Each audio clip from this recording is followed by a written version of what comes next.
தேவனுடைய நாமம் மகிமைப்படுவதாக. இன்று நாம் ஒரு முக்கியமான வசனத்தை பார்க்க இருக்கிறோம்.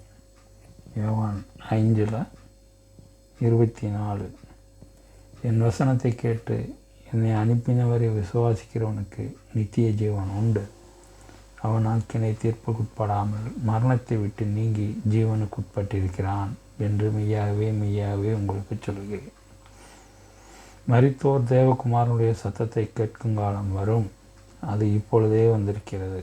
அதை கேட்கிறவர்கள் பிழைப்பார்கள் என்று மெய்யாகவே மெய்யாகவே உங்களுக்கு சொல்கிறேன்.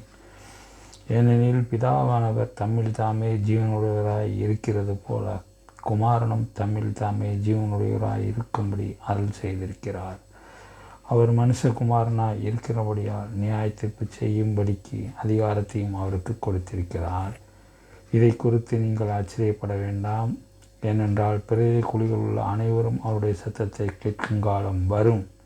அப்பொழுது நன்மை செய்தவர்கள் ஜீவனை அடையும்படி எழுந்திருக்கிறவர்களாகவும் தீமை செய்தவர்கள் ஆக்கினை அடையும்படி எழுந்திருக்கிறவர்களாகவும் புறப்படுவார்கள். இந்த வசனத்தில் சொல்கிறபடி நம்ம எல்லாம் பிரேத குழிகளுக்குள்ளே போயிடணும். அதுக்கப்புறம் கிறிஸ்து வருவார். நம்மளுடைய நன்மை செஞ்சுருந்தோம்னா நம்ம ஜீவனுக்கு எதுவாகவும், தீமை செஞ்சுருந்தால் அதாவது அக்கினைக்கு அதாவது நரகத்துக்கு எதுவாகவும் நம்ம போவோம் அப்படின்ற மாதிரி இதில் ஒரு வசனம் வருது. ஆனால் இது பழைய ஏற்பாட்டு கால, அதாவது கிறிஸ்துவின் பிறப்புக்கு முன்னாடி இருக்கிற பரிசுத்தவான்களின் நிலைமை. ஆனால் கிறிஸ்து பிறந்ததுக்கப்புறம் இருக்கக்கூடிய பரிசுத்தவான்களின் நிலைமை வேறு. அதாவது எப்படின்னா, கிறிஸ்து பிறந்ததுக்கு அப்புறம் இருக்கக்கூடிய பரிசுத்தவான் அவன் தேவனுடைய பிள்ளையாக ஆக்கப்படுவதற்கு தகுதியுடையவனாக ஆக்கப்படுகிறான். அதாவது அவருடைய இரத்தத்திலும் மாம்சத்திலும் பங்கு பெற்று அவன் விடுதலையாகி அவனுடைய சரீரமாகி இந்த வீட்டிலேயே நிலைத்திருக்கக்கூடிய தகுதியை பெற்று விடுகிறான். இப்பொழுது உள்ள கிறிஸ்துவின் வழியில் நடக்கக்கூடிய பரிசுத்தவான். அதுதான் அவர் சொல்கிறாரு, மரித்தோர் தேவகுமாரனுடைய சத்தத்தை கேட்கும் காலம் வரும், அது இப்பொழுதே வந்திருக்கிறது. அதாவது அன்னைக்கு எப்போ சொன்னாரோ இப்பொழுதே வந்திருக்கிறது. இப்பொழுதே அது நிகழ்காலத்திலே வந்துருச்சு. அதை கேட்கிறவர்கள் பிழைப்பார்கள். அது கிறிஸ்துவனுடைய வழியில் அவருடைய வார்த்தையை கேட்கிறவன் பழச்சிக்கிறவன் தன் ஜீவனை காத்து கொண்டவனாக ஆக்கப்படுவான். அவன் மண்ணுக்குள்ளே போக மாட்டான், அவன் மறுரூபம் ஆக்கப்படுவான். இதான் விஷயம். அவனுடைய சரீரம் மண்ணுக்குள்ளே போகாது. ஆனால் கடைசியில் ஒரு வார்த்தை சொல்கிறாங்க பாருங்க, அதாவது பிரேத குழிகளுள்ள அனைவரும் அவருடைய சத்தத்தை கேட்கும் காலம் வரும் அப்படின்றது கடைசி காலம், கிறிஸ்துவனுடைய வருகையின் கடைசி காலம். அந்த கடைசி காலத்தில் பிரேத குழிகள், அதாவது இப்போ வரைக்கும் இறந்த பரிசுத்தவான் கிறிஸ்து பிறக்கிறதுக்கு முன்னாடி இருந்த காலத்தில் இருக்கக்கூடிய பரிசுத்தவான்கள் மரித்திருந்தாங்க அப்படின்னா அவங்க எழுந்து ஜீவனுக்குள்ளே, அதாவது தேவனுடைய ராஜ்யத்துக்குள்ளே போவாங்க. தன் ஜீவனை காத்து கொண்டவர்களாக ஆக்கப்படுவார்கள். அவங்களுக்கு அவருடைய இரத்தத்தில் மாம்சத்தில் பங்கு வரக்கூடிய பாக்கியம் இல்லை. அவங்க விடுதலையாக பாவத்திலேருந்து விடுதலையாகக்கூடிய பாக்கியம் அவங்களுக்கு கிடைக்கல. அவங்க தகன பலி இந்த மாதிரி கொடுத்து தன் பாவத்தை நிவர்த்தி பண்ணிக்கிட்டாங்களே தவிர விடுதலையாகலை. அதனால் கிறிஸ்து அவங்களுக்குள்ளே இல்லை, அவங்களுக்குள்ள கிறிஸ்துவும் இல்லை. அதுதான் அவங்க சொல்கிறாங்க, அந்த பரிசுத்தவான்கள் வேறு, இப்பொழுது உள்ள இருக்க பரிசுத்தவான்கள் வேறு. இப்போ இருக்கக்கூடிய பரிசுத்தவான்களின் நிலைமை, தன் ஜீவன் தன் சரீரமாகிய இந்த வீட்டிலேயே நிலைச்சிருந்தால் மட்டும்தான், நிலைச்சிருக்கக்கூடிய தகுதியை பெற்றிருந்தால் மட்டும்தான் அவன் பாவத்திலிருந்து விடுதலையாக்கப்பட்டான் அப்படின்ற ஒரு தகுதி அவனுக்கு கிடைக்கும். சும்மா பசுன்னு செத்து போய்கிட்டு அப்படியே நானும் செத்து போகிறேன், நானும் இதுக்குள்ளே பிரேத குழிக்குள்ளே வச்சிடுறேன், கிறிஸ்துவின் வருகையின் காலத்தில் நான் பெரிய பரிசுத்தவான் அப்படின்னு வந்துடுவேன்னு நினைக்கிறாங்க.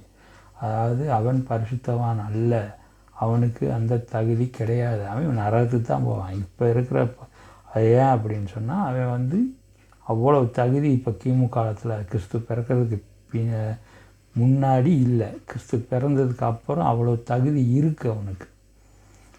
அவருடைய இரத்தத்திலும் மாம்சத்திலும் பங்கு பெறான். அவர்னால் ஜலத்தினாலும் ஆவினாலும் பிறக்கிறான். இதெல்லாம் வந்து மரணம்தான். மரணம், அதாவது ஜலத்தினாலும் ஆவியினாலும் பிறக்கிறான் அப்படின்னா பிறவி மரணம் அடைஞ்சிருச்சு.